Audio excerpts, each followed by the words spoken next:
बातमी जळगावमधून आहे। जळगावमध्ये चोपडा तालुक्यात डिझेल आणि पेट्रोल टंचाईचं संकट हे आता अधिक गडद होताना दिसतंय, कारण पेट्रोल पंपांवर वाहन चालकांसह शेतकऱ्यांच्या लांबच लांब रांगा लागल्या असून डिझेल मिळवण्यासाठी नागरिकांना तासनतास प्रतीक्षा करावी लागते।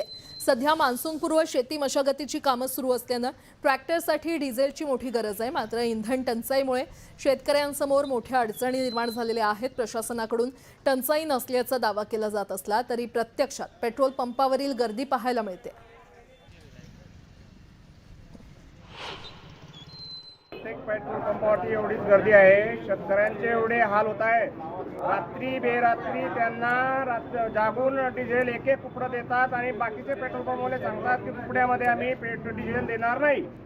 आणि वाहनांना 20-20 किलोमीटर वाहन कशा प्रकारे घेऊन जायचं कामाधंदे सोडून, याचा विचार सरकारने करायला पाहिजे। आणि कमीत कमी शेतकऱ्यांना हे बाकीचे डंपर हे ते बाकीचे उद्योग शेतकरी कुठे जातील? शेतकऱ्यांनी काय करावं? शेती पडायची बंद करायचे, शेतीचे उद्योग